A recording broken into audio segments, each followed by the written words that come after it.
Next you are supposed to do statement showing total income. Total income.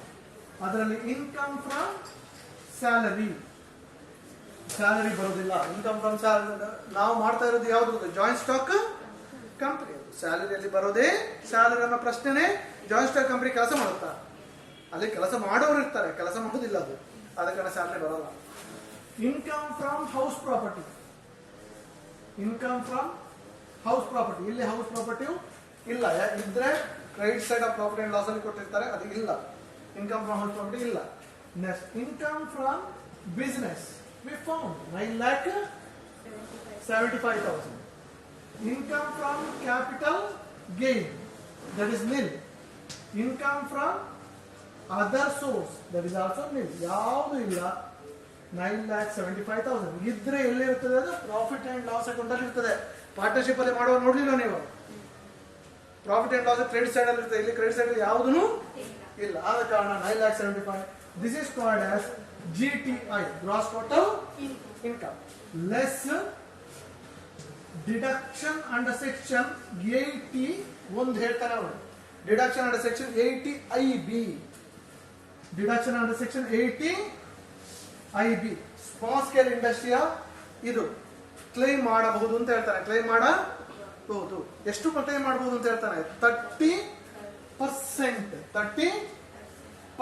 30% can be claimed. So, how to claim small scale industry ಅಂತ ಬರೀಬೇಕು. Small scale industry ಇದರ ಮೇಲೆ 9,75,000 into 30/100. 30/100 2,92,500 minus ಮಾಡಿ. The total 6,82,500. 6,82,500.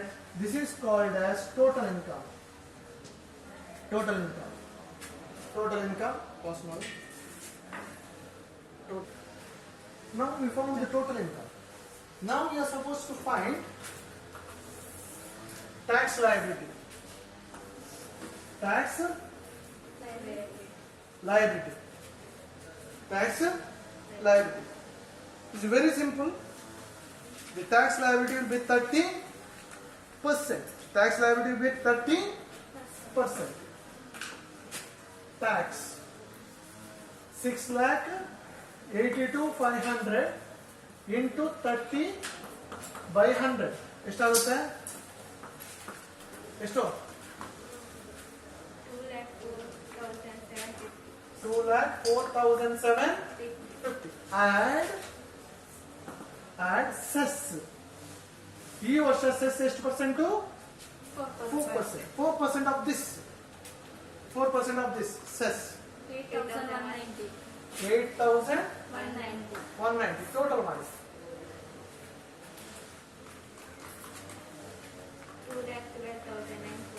2,12,940.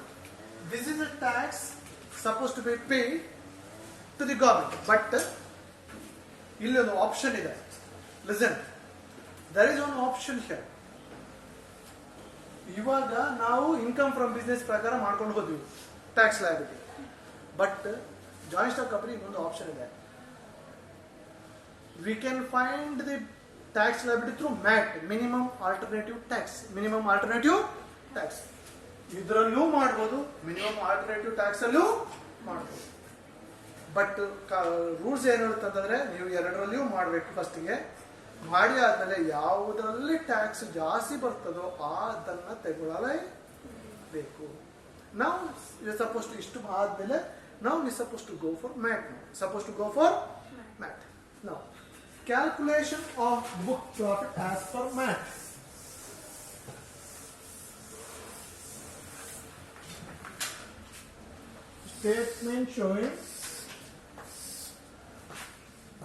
Statement showing calculation of book profit as per MAT. MAT. Minimum alternative tax. Minimum alternative tax. MAT. ಅದರಲ್ಲಿ start ಆಗೋದು ಇದೇ ತರ. net profit as per profit and loss account. Net profit as per profit and loss account. 17 lakh 65,000 alva. 17 lakh 65,000. Add. Add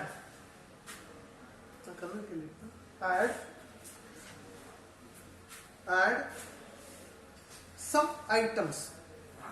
ಇಲ್ಲಿ ನೋಡಿ some item specific item ನಾನು ಏನು ಬರೀತಿ ಅದು ಮಾತ್ರ ಗೊತ್ತಾಯ್ತಲ್ಲ, ಬೇರೆ ಯಾವುದು ಬರಲ್ಲ.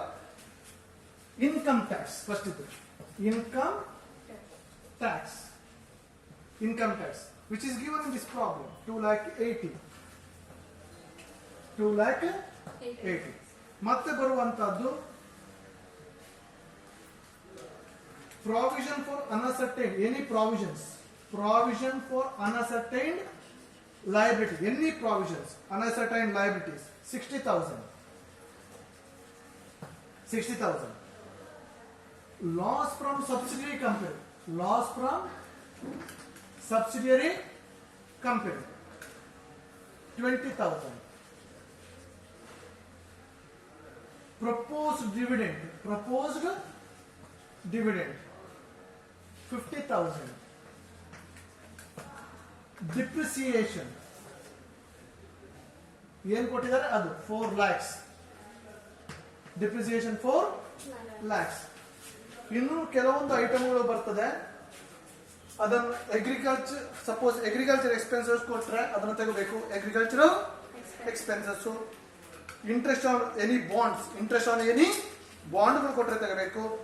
RBD ತಗೋಬೇಕು, ಪ್ರಪೋಸ್ ಡಿವಿಡೆಂಡ್ ತಗೋಬೇಕು, ಇನ್ಕಮ್ ಟ್ಯಾಕ್ಸ್ ತಗೋಬೇಕು, ಟ್ರಾನ್ಸ್ಫರ್ ಟು ರಿಸರ್ವ್ ಅಂತ ಹೇಳಿದ್ರೆ ತಗೋಬೇಕು, ಪ್ರಾವಿಷನ್ ಫಾರ್ ಟ್ಯಾಕ್ಸ್ ಕೊಟ್ಟು ತಗೋಬೇಕು, ಡೆಪ್ರಿಸಿಯೇಷನ್ ತಗೊಳ್ಳಲೇಬೇಕು. ಇದು ಮ್ಯಾಕ್ಸಿಮಮ್ ಐಟಮ್ ಬರೋದು ಇಷ್ಟೇ. ಇವಾಗ ಓದಿ ಹೇಳಿದೆ ನೋಡಿ ಎಷ್ಟು ಮ್ಯಾಕ್ಸಿಮಮ್ ಐಟಮ್ಗಳು. ಒಂದು ಇಷ್ಟು ಐಟಮ್ನ ನೀವು ಗೊತ್ತಿರಬೇಕು, ಇಷ್ಟು ಐಟಮ್ಗಳೇ ಬರೋದು ಅಂತ.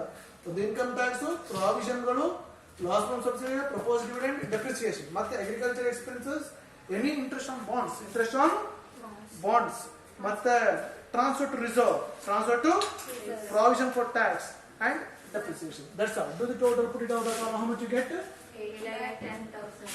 8,10,000. Do the total, how much you get? 25,75,000. 25 lakh 75,000.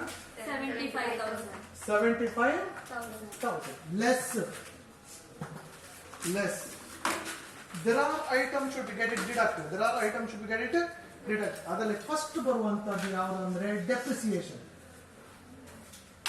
ಯಾವ ತಗೋಬೇಕು ಗೊತ್ತಾ? ಇಲ್ಲಿ ಮೇಲೆ ಏನು ತಗೊಂಡಿಲ್ಲ ಅದೇ ಡೆಪ್ರಿಸಿಯೇಷನ್ ಪುನಃ ತಗೊಳ್ಳೋದು. 4 ಲಕ್ಷ ಅದು ನಲ್ಲಿಫೈ ಆಗ್ತದೆ ಅಲ್ಲಿ. 4 lakhs. thereafter ಇಲ್ಲಿ following are the brought forward loss ಅಂತ ಹೇಳಿದೆ ನಾನು. ಅಕೌಂಟಿಂಗ್ ಪರ್ಪಸ್ ಮತ್ತು ಟ್ಯಾಕ್ಸ್ ಪರ್ಪಸ್. ಇಲ್ಲಿ ನಾವು ತಗೋಬೇಕಾದ tax brought forward business loss. ಅದರಲ್ಲಿ 2 ಕೊಟ್ಟಿದ್ದಾರೆ, ಒಂದು ಟ್ಯಾಕ್ಸ್ ಪರ್ಪಸ್ ಮತ್ತೊಂದು ಅಕೌಂಟಿಂಗ್ ಪರ್ಪಸ್. ಇಲ್ಲಿ ನಾವು ತಗೋಬೇಕಾದ್ದು ಅಕೌಂಟಿಂಗ್ ಪರ್ಪಸ್. ಅಕೌಂಟಿಂಗ್ ಪರ್ಪಸ್ ಇಲ್ಲಿರೋದು ಇನ್ನರ್ ಕಾಲಮ್ ಬರೀಬೇಕು. ಅಕೌಂಟಿಂಗ್ ಪರ್ಪಸ್ 9 lakh ಇದೆ. ಅದರ ಒಟ್ಟಿಗೆ ಇನ್ನೊಂದು ಕೊಟ್ಟಿದ್ದಾನೆ, ಆರ್ ಅನ್ಅಬ್ಸಾರ್ಬ್ಡ್ ಡೆಪ್ರಿಸಿಯೇಷನ್. ಅದು ಕೊಟ್ಟಿದ್ದಾನೆ ನೋಡಿ. 9 lakh ಮತ್ತು 3 lakh ಅಂತ ಹೀಗೆ ಕೊಟ್ಟಿರ್ತಾನೆ. 9 lakh and 3 lakh.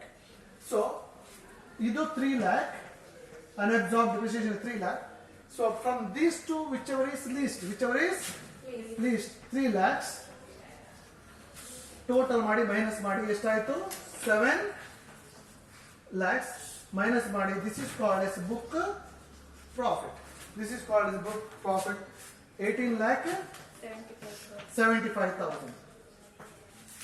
18,75,000. ಇದು ಯಾವಾಗಲೂ ಮಾಡೋದು ಹೀಗೆ, ಇದೆರಡು ಬಂದೇ ಬರ್ತದೆ. ನಾವು tax liability as per MAT, MAT, as per ಏನೋ ಮ್ಯಾಟ್. ಇಲ್ಲಿ ಮ್ಯಾಟ್ ಮಾಡಿದೀವಲ್ವಾ, tax liability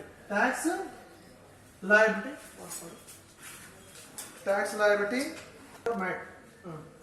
is 18.5%.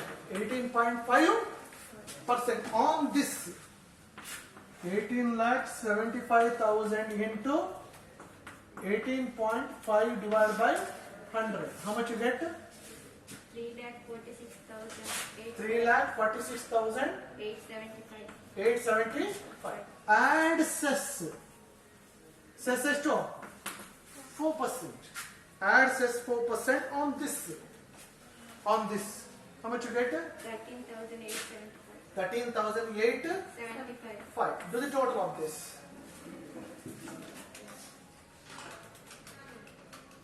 Do the total of this. 3,60,750. Now we found the two tax liabilities. Two tax. One the tax liability as per business. Tax liability as per MAT.